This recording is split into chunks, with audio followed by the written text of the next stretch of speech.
What's up, guys? Crypto Wally here. I'm sorry, I was a little bit busy for the last week. That's why I didn't record anything. And as you probably seen, there's a lot of things going on. Prices are going down like crazy. A lot of FUD.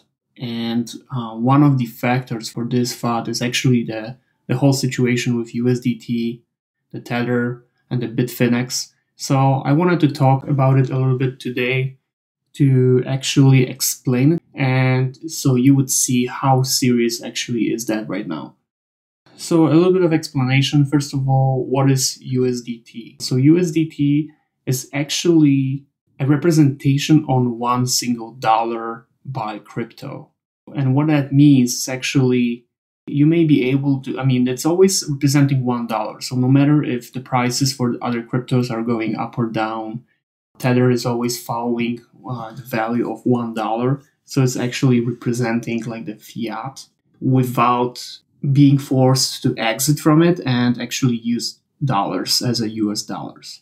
So that's very convenient ways, because let's say we have a Bitcoin and we bought Bitcoin for $10,000, price went up to $15,000, and then we didn't know what to do. So we just exchange it for Tether, and we have 15,000 tethers no matter what's going to happen with this Bitcoin.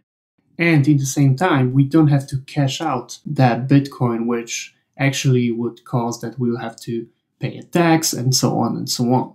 So right now, Tether is getting a hard time from government, as you've probably seen the news about US regulators, the Subpoena crypto exchange. So one of the theories is actually because of the fact that you don't have to really like cash out and pay your tax. You can just easily convert any cryptocurrency to USDT. It's very convenient for you to actually avoid taxes, which makes government concerned about it, because governments, obviously, they want your money.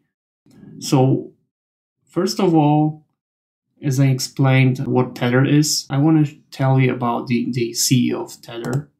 As you go on the main website, JL van der Velde, he's like CEO of Tether officially. But what's interesting is that if you go on the LinkedIn page, the LinkedIn profile, he's listing that he's a CEO of Bitfinex, but actually he's not listing that he's a CEO of Tether. And actually what's more interesting, that connection between him being the CEO of both companies, Tether and Bitfinex, was actually released during the Paradise Papers, and when Tether and Bitfinex got scrutinized. And if that wouldn't be a case, we wouldn't probably know about it until now. Another interesting thing is that this gentleman, as I said, he's not showing that he's an owner of Tether as well. He's only showing his experience as a Bitfinex CEO. But in my opinion, the main accusations against Tether is that they don't actually have enough money in the bank that they can cover whatever they claim they have right now. So their market cap is like over $2 billion right now. But what's more important actually in this case is actually the volume. So you can see like 3.5 billion volume in 24 hours, which means the Tether is really being used on a daily basis a lot. So even if that's true, that some people are claiming that Tether is not fully 100% available in their bank, which is, it's possible. They may, for example, take some part of it and start investing in other cryptocurrencies, or just start investing in any other assets. That's very possible. I'm not saying that it's not. In the same time, if you take a look at the bank, and if everybody in the same time would like to cash out from the banks would go down as well. It's the same thing. So why everybody's blaming Tether that it's something wrong going on? And Tether wanted to actually clear the air as quick as possible. That's why they actually hired an auditor. But I think that, as they said, they were rushing the auditor to actually confirm that everything is in a good standing with no issues.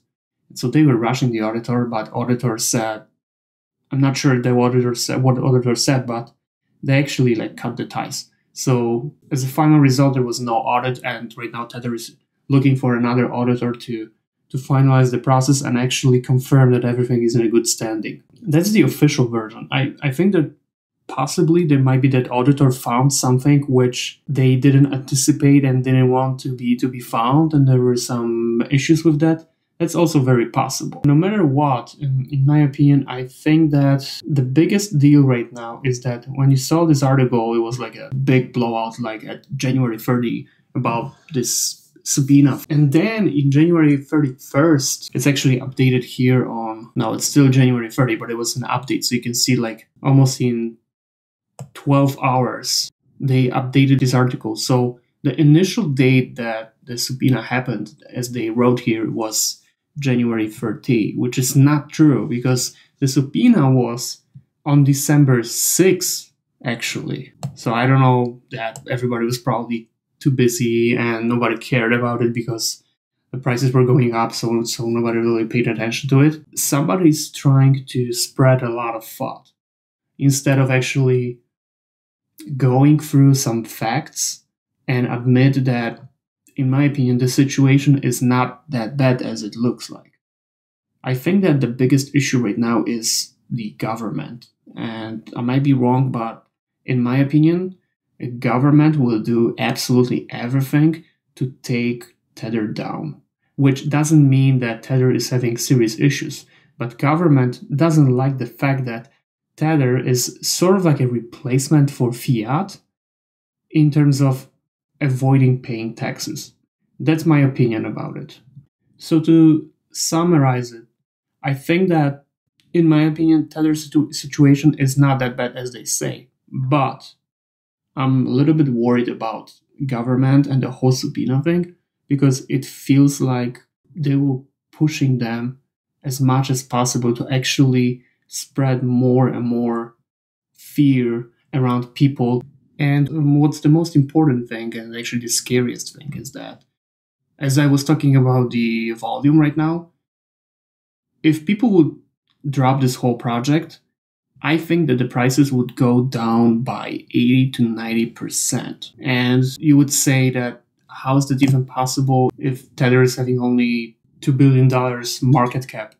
Well, the market cap, yes, but the volume is $3.5 billion, which means there's a lot of rotation around Tether. So if Tether would go down, people would actually stop buying and selling other cryptocurrencies using Tether, which would affect almost every single one. So this is all still a little bit unknown, but as I said, from the project perspective and the company itself, I wouldn't be that worried about it. I would be more worried how aggressive actually government will go after them. So that's pretty much it for me. I hope you like this video. Please click below, click subscribe, leave a comment if you like this video, and see you in the next videos.